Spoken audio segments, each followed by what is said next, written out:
de segunda de Pedro, mira lo que menciona Judas 9. Pero cuando el arcángel Miguel, hablando de un ser angelical, contendía con el diablo, disputando con él el cuerpo de Moisés, no se atrevió a proferir juicio de maldición sobre él, sino que dijo: el Señor te reprenda. Aquí se pone un ejemplo de un ser angelical que en medio de una situación particular que se menciona aquí, que estaba contendida por el cuerpo de Moisés, llega y dice: no se atrevió a proferir juicio de maldición contra él. ¿Contra quién? Ni siquiera contra el maligno.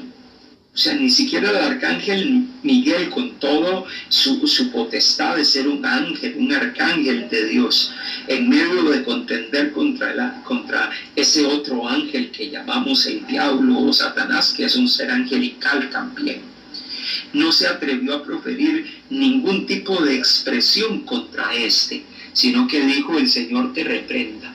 ¿Por qué? Porque pone el ejemplo de un ser angelical que en medio de una situación particular no se atrevió ni siquiera a levantar una palabra de juicio contra Satanás, contra otra potestad espiritual. ¿Cómo es posible que estos hombres, cómo es posible que estos engañadores, cómo es posible que estos hombres que se están levantando en medio de la iglesia se tomen la atribución de querer hablar contra las autoridades, contra Dios, contra las autoridades espirituales o las autoridades civiles? ¿Cómo es posible que ellos se tomen la potestad de proferir palabras de juicio o palabras incorrectas para cuestionar la autoridad de alguien? Si inclusive los mismos ángeles de Dios, teniendo el poder y la autoridad para hacerlo, no lo hacen. Entonces, tanto Judas como Pedro ponen el ejemplo de seres angelicales que teniendo mayor poder y tal vez una posición superior inclusive a nosotros como hombres, como seres humanos criados, aunque los ángeles también son seres criados, pero de seres espirituales, diferentes a nosotros en alguna medida, ellos no se atreven a proferir juicio sobre una autoridad superior. ¿Cómo es posible que estas personas que se van a levantar o que ya se han levantado se tomen la atribución de querer atacar a aquellas personas que tienen autoridad? Entonces, allí se pone un ejemplo, tanto Judas como Pedro, de cómo es posible que esta gente actúe de esta forma. Y se advierte que ese es parte del carácter de estos engañadores. Estos engañadores van a tener una actitud de querer venir y señalar a personas que aún están en autoridad sobre ellos, de levantar juicio, cuestionamiento y planteamientos indebidos contra estas personas. Entonces ahí vemos mucho del carácter de muchos de los falsos maestros y de la gente. Gente que muchas veces se levanta y llega y dice: a mí nadie me tiene que decir nada, yo soy el que hablo de parte de Dios. ¿Cuántas veces vemos gente, maestros o personas que se toman atribuciones de llegar y decir: a mí nadie me tiene que decir nada, lo que yo hablo viene de Dios?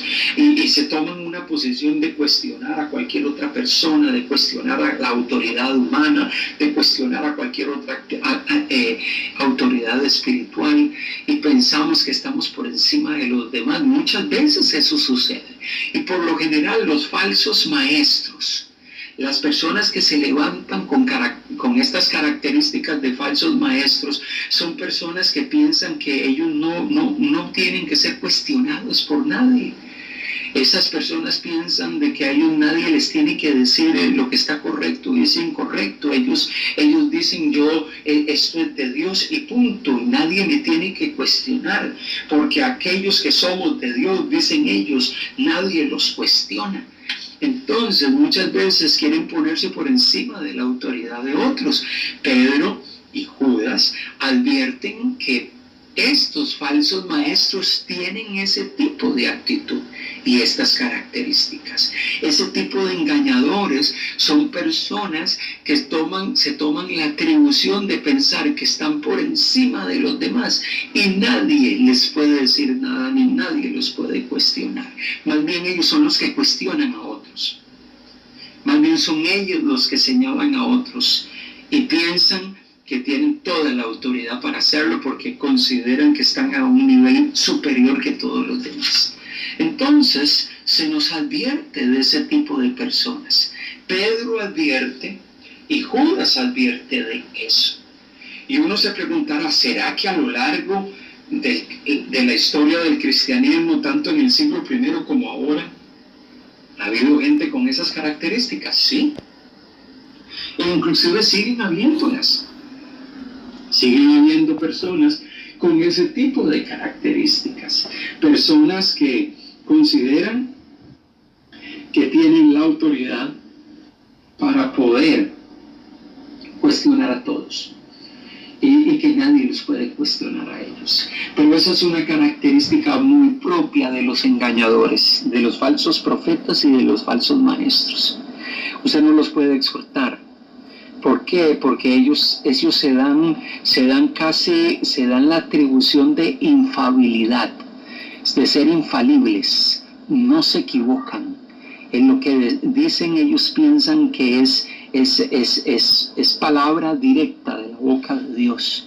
Entonces, bajo ese concepto ellos piensan que pueden tomar la atribución de señalar o de cuestionar a otros a su antojo. Es interesante, pero este tipo de ejemplos que pone Judas y pone Pedro, que ambos citan los mismos ejemplos, citan el ejemplo de Sodoma y Gomorra, de cómo vivían impíamente, cargados de maldad, de engaño y de una vida no santa. Se pone el ejemplo de las potestades superiores y el ejemplo de huestes espirituales angelicales que no se tomaron esas atribuciones, y cómo es posible que estas personas, siendo seres humanos, criaturas, siendo hombres, sí se toman la atribución de pensar que están por encima inclusive de los ángeles para proferir juicios o hablar cosas sobre otros. Entonces, ambos pasajes usan los mismos ejemplos, y por eso el fuerte paralelismo que hay entre estos dos pasajes. Por eso siempre es saludable estudiar, cuando hay paralelos, estudiar ambos pasajes juntos, estudiarlos juntos. ¿Algún comentario o algún otro ejemplo que encontráramos en los pasajes que revisamos? Pastor, sí. Quería añadir, no sé si se lo habrá dicho allá, pero en el Judas, el versículo 13, dice: fieras ondas del mar que espuman su propia vergüenza, estrellas errantes para la cual está reservada eternamente la oscuridad de las tinieblas. Y en segunda de Pedro dice: estos son fuentes sin agua y nubes empujadas por la tormenta, para las cuales la más densa oscuridad está reservada para siempre. ¿Okay? Se habla de que estas personas, ¿cuáles son las consecuencias de este tipo de gente, de estos falsos maestros?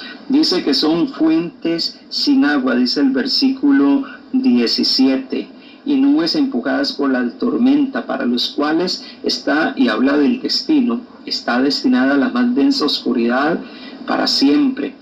Y aquí habla de densa oscuridad reservada para siempre. Y Judas, que leíste en el verso 13, dice: para los cuales está reservada eternamente la oscuridad de las tinieblas. Qué interesante. Está hablando de las consecuencias eternas que van a vivir, porque obviamente los falsos maestros que se han de levantar, o aquellos que ya se han levantado y han entrado encubiertamente, tienen un destino que se enfatiza tanto en segunda de Pedro y se enfatiza en Judas con expresiones similares. Densa oscuridad está reservada para siempre, y dice, para los cuales está reservada eternamente la oscuridad de las tinieblas. Un lenguaje que usa palabras iguales y que dan una idea similar. Por eso podemos llegar y decir que Segunda de Pedro 2 y Judas, del 13 al 16, tiene paralelismo verbal, pero también tiene un paralelismo conceptual enorme. Estamos hablando lo mismo y estamos enfocándonos en una misma problemática. Los engañadores, los falsos maestros, y se habla y se ponen ejemplos, los mismos ejemplos, se habla de las mismas consecuencias para estas personas. Todo eso me permite darme cuenta que Pedro estaba advirtiendo de una situación y él habla de este tema bajo el concepto de una advertencia. Y Judas lo habla bajo el concepto de una situación que aparentemente ya se estaba dando. Y en medio de eso se plantea el carácter y las características de estas personas, que son las que vemos descritas, y que cuando hacemos una tabla comparativa encontramos estas similitudes. Por eso tenemos que decir que encontramos paralelismo. Por eso siempre que usted está estudiando un pasaje, usted debe preguntarse, ¿hay paralelismo en otros pasajes? Encontramos otros pasajes del mismo escritor, o en el mismo libro, o en el mismo tipo de literatura, o en el Nuevo Testamento, que tienen paralelos, que usan las mismas palabras, paralelos verbales, o transmiten la misma idea, paralelos conceptuales. Y siempre tenemos que estarnos haciendo esa pregunta. Cuando estudiamos un ejemplo, los evangelios, usted estudia un evangelio y lee una narración, una historia acerca de alguna situación, usted debe preguntarse, esta situación, esta narración, esta historia, ¿se narra en los otros evangelios? Y usted se va a dar cuenta que puede ser que Marcos y Lucas también los citen, que agreguen algunas palabras o algunos conceptos, pero usted encuentra una misma narración.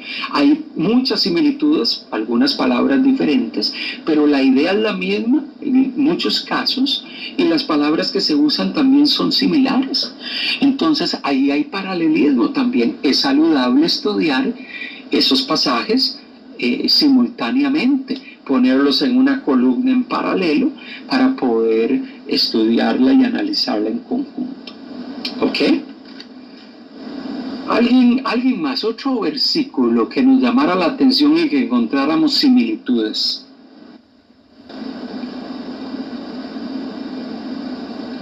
¿Qué más encontramos en Judas?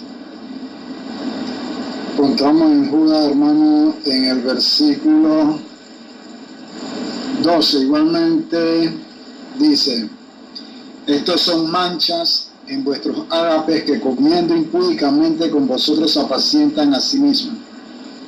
Nubes sin agua, llevadas de acá para allá por los vientos, árboles otoñales sin fruto, 2 veces muertos y desraigados. Es un paralelo con Segunda de Pedro, versículo 13. Que habla, recibiendo el galardón de su injusticia, que tienen por delicia el gozar de deleites cada día. Estos son inmundicias y manchas, quienes aún mientras comen con vosotros se recrean en sus errores. Estos son manchas. Pedro dice, y manchas.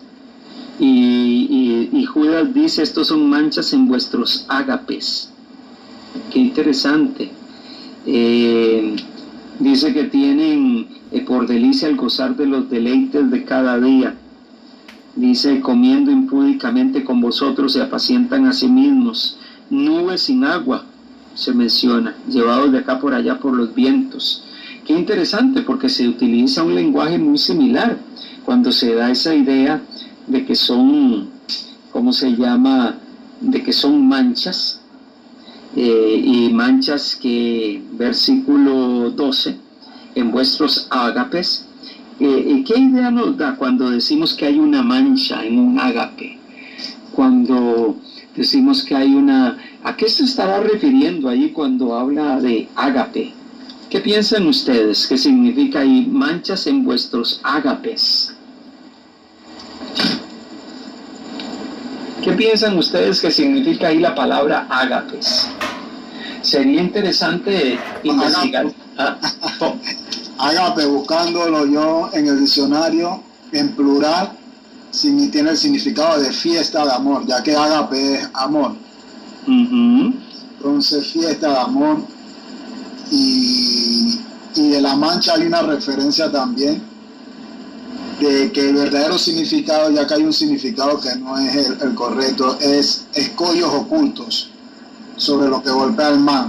Entonces constituye una metáfora descriptiva de hombre cuya conducta es un peligro para los demás. Okay. Bueno, interesantemente esa palabra ágape es una expresión que se usa y que está ligada con el tema de una celebración. En el contexto del Nuevo Testamento se usa con ese sentido, una actividad fraterna, donde se da una comida común. Esa es una expresión, manchas en vuestros ágapes. O sea que cuando ustedes se reúnen a celebrar juntos, a comer juntos, cuando participaban los cristianos en un ágape, era que se reunían para celebrar juntos, comer juntos, partir el pan juntos, celebrar la cena del Señor, participar de una comida fraterna. La idea que se dice es, estos son manchas en vuestros ágapes. O sea que cuando ustedes están reunidos como comunidad celebrando y llegan estas personas, y ahí da la idea de que estos son manchas en vuestros ágapes, es que ellos, en medio de su confraternidad, en medio de que estaban en una celebración de comunidad, ellos llegaban en medio de la celebración. Ellos llegaban en medio de esos tiempos de comunión entre hermanos. Y la presencia de esas personas, llega y dice Judas, es como una mancha.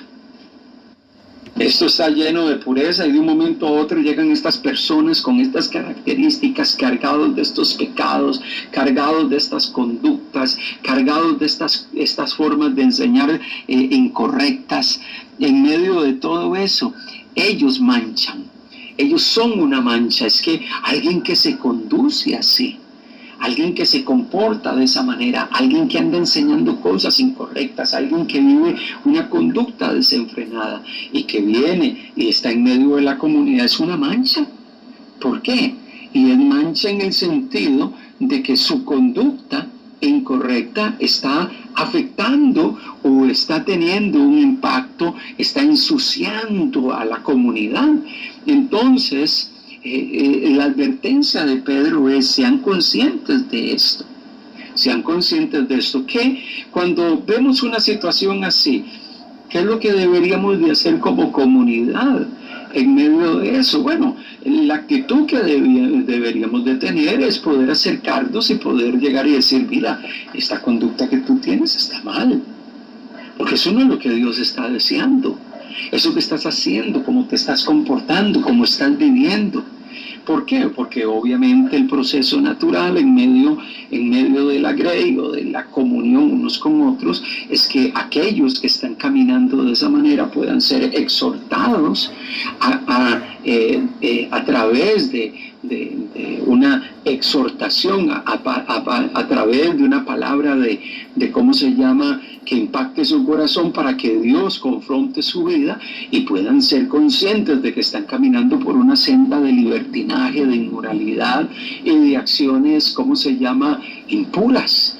Entonces, en medio de todo eso, si ellos llegan y están allí en medio de nosotros, dice Judas, esos son manchas en nuestras celebraciones, en medio de los tiempos que estamos juntos. Entonces, en medio de todo eso, mire la fuerte exhortación. Cuando leemos eso, entonces, ¿qué nos queda? Si tal vez mirásemos alguna aplicación a la luz, porque estamos tratando de interpretar, obviamente estamos tratando de comparar dos pasajes paralelos, pero eso nos lleva a pensar un poco en cuál fue la dinámica de la iglesia del siglo I cuando habían personas con comportamientos así. ¿Y cuál es la actitud que debemos de tener si sabemos que entre nosotros hay comportamientos así? Bueno, es que una actitud de amor es poder saber que si mi hermano está caminando, o si alguien está caminando inapropiadamente, yo debo de exhortarlo. Y la exhortación tiene que ver con esa actitud de poder confrontar a alguien y decir, mira, está haciendo tu conducta. Obviamente Pedro advierte de esas personas. Judas llega y dice, están allí. Y mire qué interesante, porque el verso 3, él llega y dice que debemos de contender fervientemente por la fe que nos ha sido dada a los santos. Porque algunos hombres han entrado encubiertamente. ¿Qué entiendo yo con que algunos hombres han entrado encubiertamente? Bueno, cuando damos la idea de que alguien ha entrado a un lugar encubiertamente, es que ingresó presentando una fachada de algo, cuando en realidad detrás hay otra cosa. Presenta una fachada, una actitud externa Y, pero en el fondo hay una actitud X. O sea, mi comportamiento y mi vida no es la que presento, no es la fachada que presento cuando llego en medio de la comunidad. Y por eso el lenguaje de Judas de entrar encubiertamente es que están allí.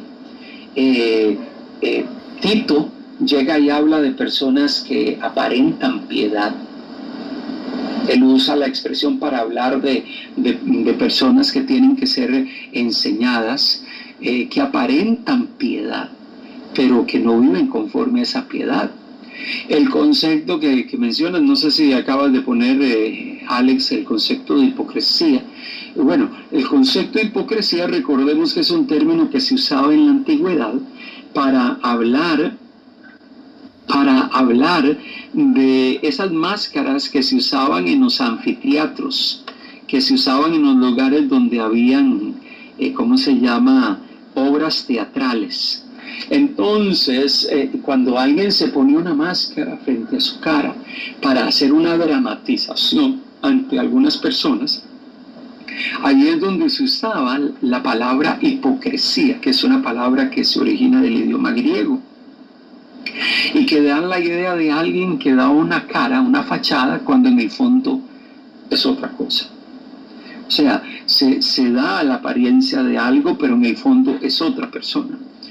Entonces, estos que han entrado encubiertamente, puede ser que a los ojos de algunos, bueno, es un hermano, pero en el fondo no lo es, porque su conducta y lo que están hablando no es correcto. Lo que están transmitiendo no es correcto. Hay características que se evidencian en ellos, que ponen de manifiesto que hay algo en ellos que no está bien. Entonces, ese tipo de cosas son asuntos que necesitamos tener presentes cuando leemos este libro. Obviamente, nos sirve a nosotros hoy, a la hora de aplicar este pasaje. Recuerden que en el proceso de estudiar la Biblia, primero hay que observar, luego interpretar y por último aplicar. Nosotros debemos de entender que también estas advertencias que hace Judas y hace Pedro son advertencias que tienen un mensaje relevante para nosotros también hoy. Ante la realidad de personas que también pueden estar comportándose de forma similar a estas personas. Y que nosotros tenemos que estar apercibidos ante estas cosas. Y que interesantemente, se llega a ir, y se dice, interesante, mire lo que dice Judas en la parte final, en el verso 20, ya nos dimos cuenta de que viene hablando, por lo menos el caso de Judas, pero dice, vosotros, amados, le dice Judas a los hermanos, edificándoos sobre vuestra santísima fe. O sea, edificándonos sobre el mensaje que nos ha sido enseñado, edificándonos sobre la fe que nos ha sido transmitida, orando en el Espíritu, conservados en el amor de Dios, esperando la misericordia de nuestro Señor Jesucristo para vida eterna. A algunos que dudan, convencedlos. Aquellos, está diciendo, que están en medio de ustedes y que tienen dudas, acérquense y procuren convencerlos. Aquellos que tienen inquietudes, acérquense y procuren convencerlos. A otros, arrebatándolos del fuego, y de otros tener misericordia con temor, aborreciendo aún la ropa contaminada por su carne. Otros, arrebatémoslos del fuego. ¿Qué significa? Que por su conducta, por su estilo de vida, están expuestos a las consecuencias eternas, aun cuando lleguen a la iglesia. Pero el hecho de que lleguen a la iglesia no necesariamente significa que son creyentes. Pero dice, arrebatémoslos del fuego.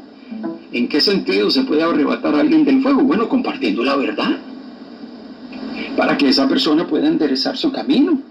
Y llega y dice, y de otros tener misericordia con temor, aborreciendo aún la ropa contaminada por su carne. Hay otros que sus ropas están tan contaminadas por la maldad y por el pecado, que debemos de tener misericordia con temor. O sea, esa combinación de misericordia es, acerquémonos, exhortémonos, exhortémoslos démosles una exhortación con amor, pero por otro lado tengamos temor, por razón de aquellas cosas que están enseñando, por razón de aquellas cosas que como están viviendo, tengamos temor. ¿Por qué? Porque debe haber una combinación de las dos cosas.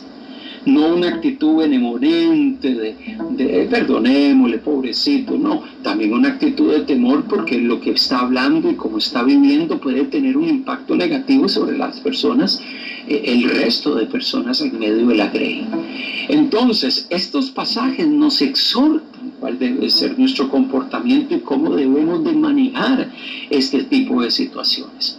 Nos presentan las características de estas gentes, nos presentan las características y las evidencias de estas personas, y debemos de estar apercibidos de eso, y obviamente saber cómo nos vamos a conducir. El versículo 22 y 23 nos da la idea de cómo debemos de conducirnos con ese tipo de personas que están en medio del entorno cristiano, que están encubiertamente.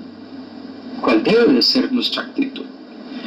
Entonces, es interesante que estos dos pasajes, que son paralelos, nos pueden ayudar a tener una perspectiva en cuanto al tema de los falsos maestros.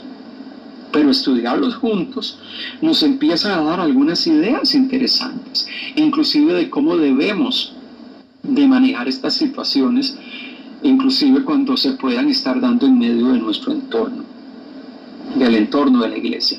¿Qué otros versículos ustedes encontraron que tenían paralelismo, palabras que se usan?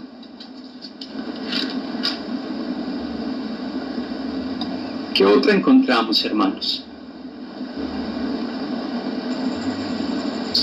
En el versículo 16 de Judas,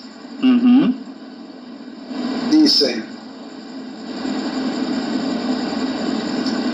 estos son murmuradores querellosos que andan según sus propios deseos, cuya boca habla cosas infladas, adulando a las personas para sacar provecho. En 2 de Pedro 2:18, pues hablando palabras infladas y vanas seducen con concupiscencia de la carne y disoluciones a los que verdaderamente habían huido de los que viven en error. Bueno, el versículo 16 dice, cuya boca habla palabras infladas. Palabras infladas son palabras, digámosle así, jactanciosas. Palabras, cosas infladas, dice una de la lectura, y otra dice palabras infladas. Palabras infladas está ligado a palabras jactanciosas. Ese tipo de persona cuyas palabras es casi como agarrándose uno mismo y tirándose para arriba, ¿verdad? Y halagándose uno, y diciendo cosas muy bonitas de uno, lo que yo soy, lo que yo tengo, lo que yo conozco, lo que yo entiendo. Yo sí sé, yo sí entiendo, yo sí conozco esto, yo sí sé manejar este tema, yo sí sé conducirme, yo sí sé resolver las situaciones, yo sí sé qué es lo que Dios quiere. Ese tipo de palabras infladas o cosas infladas denota una actitud de prepotencia que plantea y que es usado por ambos escritores para hablar de personas que esa actitud de prepotencia los lleva probablemente a que no quieran ser corregidos por nadie. Son personas que probablemente llegan y dicen, bueno, aquí nadie me tiene que enseñar a mí.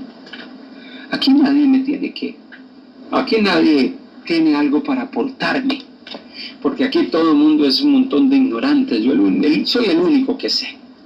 Yo soy el único que conozco. Yo soy el único que tengo noción de las cosas. Y esas palabras infladas es queriendo mirar a los demás por debajo del hombro, pensando de que yo sí, ellos no. Yo sí tengo la capacidad, ustedes no la tienen.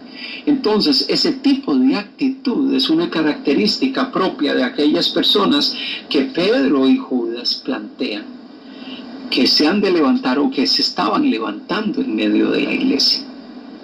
Entonces, eso nos advierte también. Nos advierte que esa es una característica también de los que son engañadores. Los que son engañadores siempre quieren plantear que el conocimiento está en ellos, que la verdad está en ellos y que los demás no saben. Los demás no saben, yo sí sé. Entonces, esa actitud nos lleva a considerarnos superior a los demás. Y por eso esa actitud nos conduce a tener siempre una actitud de menosprecio hacia otros. Porque consideramos que el conocimiento está en nosotros, no en los demás. Entonces, que los demás no tienen nada que edifique, yo sí tengo algo que edifica. Entonces, ese tipo de características se palpan en este tipo de personas. Algo más que aparezca en Judas y en Pedro, hablando acerca de estos falsos maestros. Alguno adicional.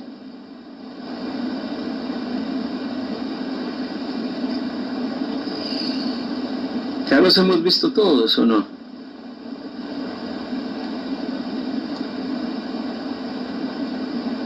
Mira, el verso 10 dice, pero estos hablando mal de cosas que no entienden, dice el verso 12. Segunda de Pedro, capítulo 2, verso 12, pero estos, hablando de estos hombres, hablando mal de cosas que no entienden, y dice el verso 10, estos blasfeman de cosas que no conocen, y en las que por naturaleza conocen se corrompen como animales irracionales. Y dice el verso 12 de segunda de Pedro, como animales irracionales nacidos para presa y destrucción, perecerán en su propia perdición. Usa la expresión animales irracionales. O sea, en las cosas que blasfeman en cuanto a las cosas que no conocen, y en las que por naturaleza conocen, se corrompen como animales irracionales. ¿Qué? En aquellas cosas que no entienden, blasfeman. Es lo que dice Judas. En aquellas cosas que no entienden, ellos blasfeman. Hablan mal de las cosas que no entienden. Bueno, pero esa es una actitud muy propia de las personas que se mueven en el ámbito del engaño. Cuando hay cosas que no conocen o no entienden, de su boca sale todo tipo de expresión. Expresiones, ¿cómo se llama? Que al final blasfeman, que al final atentan contra la verdad, y en aquellas que conocen se corrompen como animales irracionales. Su comportamiento es un comportamiento irracional que los lleva a comportarse inadecuadamente. Entonces, la idea que se está dando aquí es que se comportan con insensatez, tanto en cuanto a las cosas que conocen como a las que no conocen. Son gente insensata, que no se conduce de una manera sabia.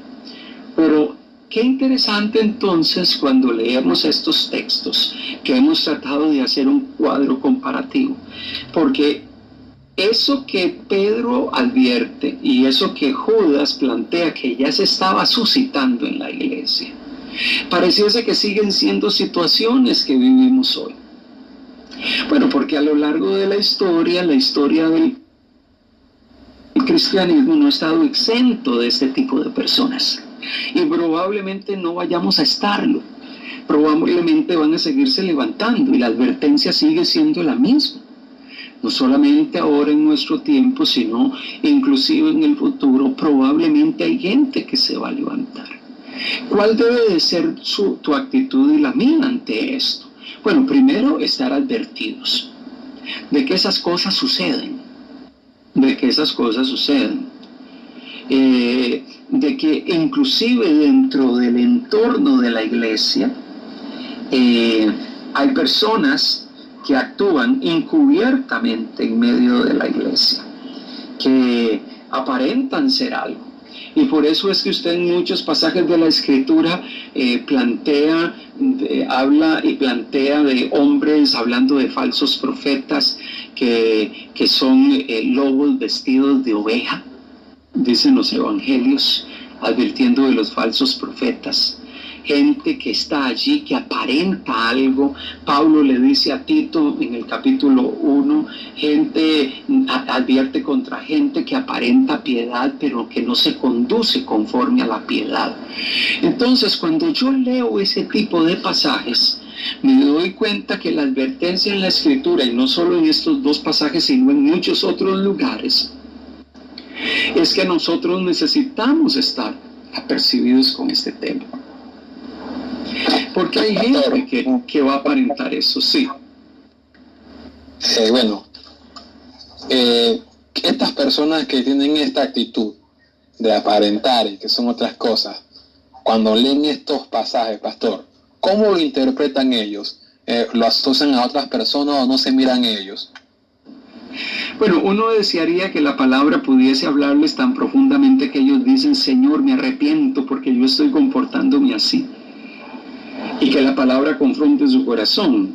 Y no dudo que puede haber en algún momento alguien que en medio de un comportamiento inadecuado se acercó a la Escritura, el Espíritu de Dios redargulló su corazón y ellos reaccionaron y la palabra le convenció profunda y le tocó, que lo llevó a una actitud de arrepentimiento. No dudo de que eso pudiese pasar, porque el Espíritu de Dios puede producir eso en el corazón de alguien. Pero casi siempre la gente que se mueve en el ámbito, en el ámbito muchas veces de la iglesia, de las iglesias, y que tienen estas características, ellos siempre miran que son otros los que califican para ese tipo de comportamiento. O internamente saben que ellos tienen conductas así, que están practicando cosas inmorales, que están viviendo inadecuadamente, que sus conductas son inapropiadas, que no están actuando de la forma correcta, que la forma en que se manejan o se conducen por la vida no es la adecuada. Y en medio de todo esto, lo saben, pero tratan de aparentar otra cosa. Tratan de aparentar algo totalmente diferente. Y les voy a leer la carta de Pablo a Tito. Ya que lo he mencionado varias veces, voy a buscarlo para que la podamos leer. Llega y dice así,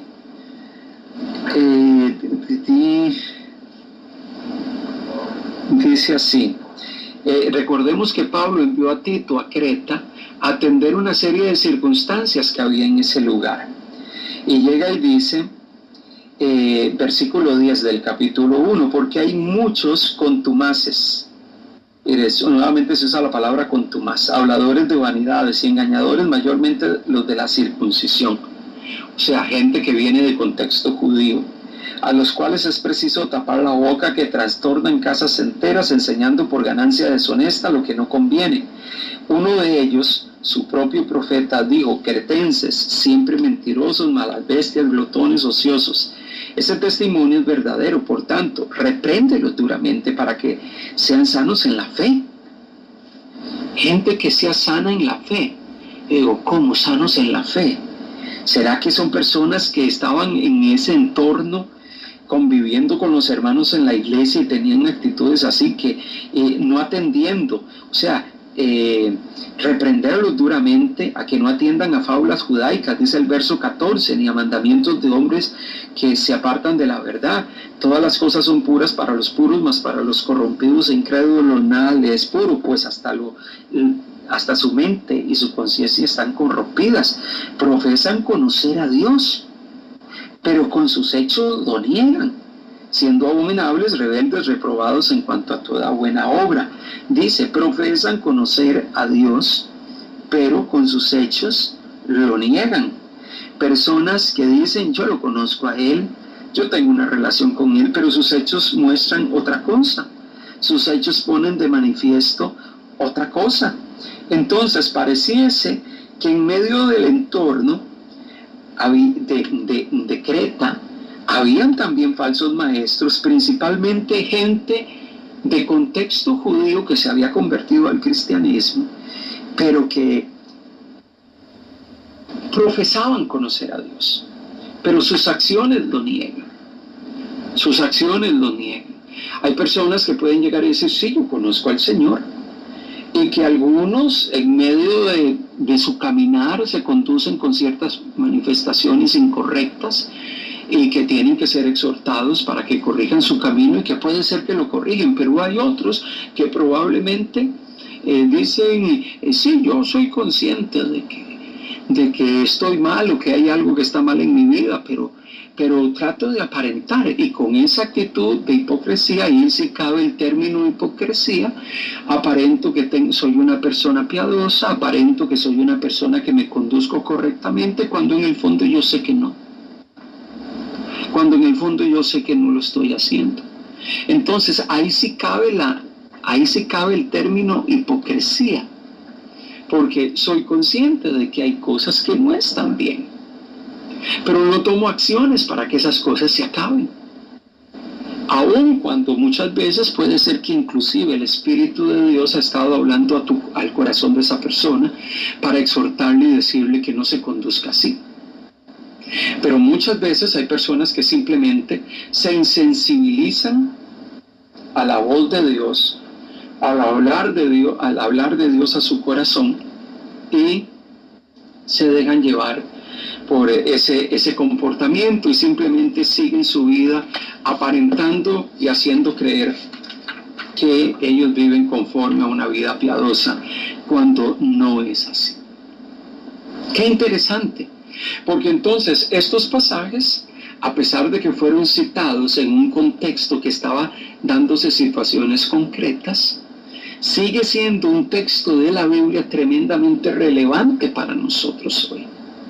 Y sigue siendo tremendamente relevante, ¿por qué? Porque siguen habiendo circunstancias de este tipo. Siguen habiendo circunstancias de este tipo que ponen en evidencia que muchos de ellos que saben que hay cosas que no están caminando de la forma correcta, pero aparentan lo contrario.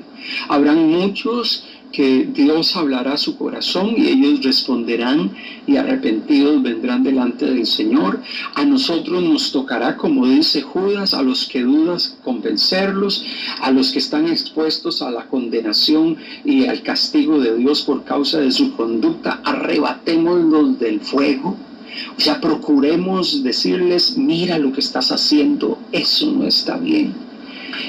Obviamente hay una obra que solamente el Espíritu de Dios puede hacer en su corazón, pero mi tarea en medio de algo así es acercarme en amor y poder llegar y decirle, mira, mi hermano, esto es lo que se pone de manifiesto en tu vida, esto es lo que se pone de manifiesto en tu conducta, esto es lo que se está poniendo de manifiesto en tu caminar, y el Señor quiere hablar a tu corazón.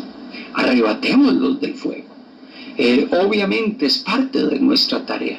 ¿Cómo lo hacemos? Lo hacemos a través de la enseñanza pública, lo hacemos a través del estudio donde nos edificamos con la palabra, lo hacemos a través de la exhortación comunitaria que nos podemos dar los unos a los otros, y todo ese tipo de dinámicas nos ayudan a poder trabajar con la realidad de este tipo de fenómenos que la iglesia no está exento de ellos, porque en la realidad, en la práctica, ese tipo de cosas inclusive se siguen dando.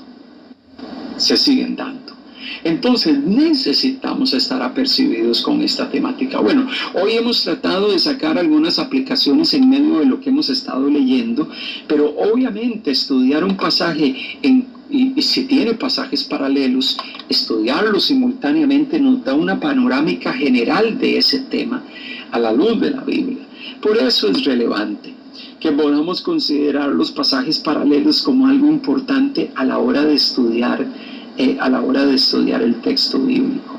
Así que el Señor nos anima y nos alienta en cuanto a este tema, porque sigue siendo un tema relevante en nuestros días.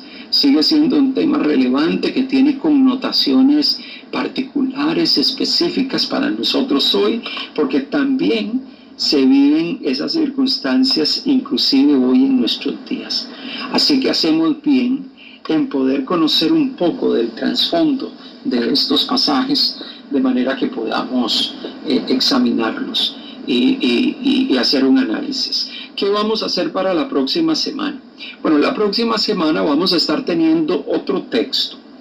Vamos a escoger otro pasaje de la Biblia y vamos a tratar de cumplir con la misma dinámica. ¿Y cuál es la idea de usar algunos pasajes? Seguir usando algunos pasajes. Es para que veamos un poquito qué debemos de considerar, y que este proceso de aplicación de algunas herramientas lo tenemos que hacer cada vez que estudiamos un texto. Cada vez que estudiamos un texto bíblico. Y eso nos va a ayudar, la práctica nos ayuda a poder acercarnos adecuadamente a interpretar un pasaje bíblico. Así que la próxima semana, si Dios lo permite, vamos a tener un pasaje bíblico. Yo voy a tratar de enviárselos por anticipado al WhatsApp de hermenéutica del grupo que formamos, para que podamos estar apercibidos, lo podamos ir leyendo, porque vamos a tratar de aplicarle las mismas pautas que hemos estado tratando de aprender. ¿Ok? Eso es importante y lo vamos a estar haciendo la próxima semana.